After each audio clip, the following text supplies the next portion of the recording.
बोला बोला शंकर भगवान की।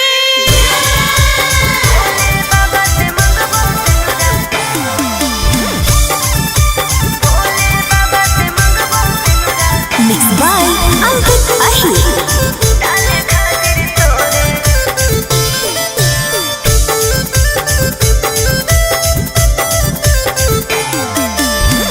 जलवा चढ़ावे सोनवा जैनी देव घर गे बाबा से कैसन मंगनी घर औरी बर गे। अरे बताओ गे ये भी पूछो ना। जलवा चढ़ावे सोनवा जैनी देव घर गे बाबा से कैसन मंगनी घर औरी बर गे। टेंशन काहे लेही दर्शन करबई भोरे भोरे रे भोले बाबा से मंगबो सिनुरा डाले खातिर तोरे रे। अरे भोले बाबा से मंगबो सिनुरा डाले खातिर तोरे रे।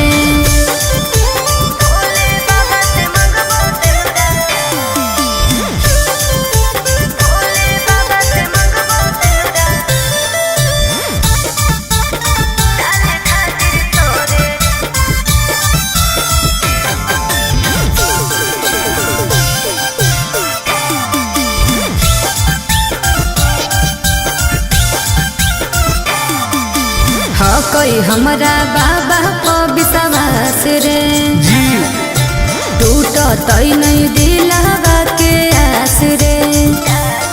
बोल कैसे भोलेनाथ के मनईनी मना ले भाई कौची शिवलिंग पर तू चढ़ईनी।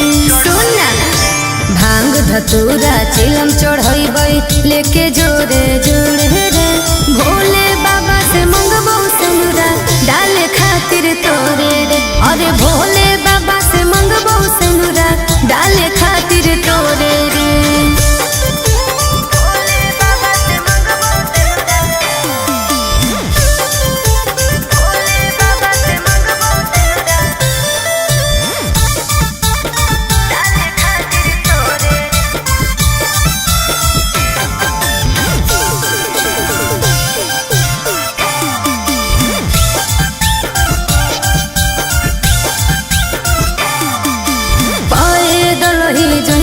बाबा नगरी आगे सावन में सोर हो कैसा गरी। जय शिव आगे फेर दे तू नजर महादेव गे अरे तब हम बनबौ तोर पति देव गे। आनंद पर काश टुन टुन उनके पछोड़े रे भोले बाबा से मंगबो सिनुरा डाले खातिर तोरे रे। अरे भोले बाबा से मंगबो सिनुरा डाले खातिर तोरे रे। अच्छा ठीक हो। अरे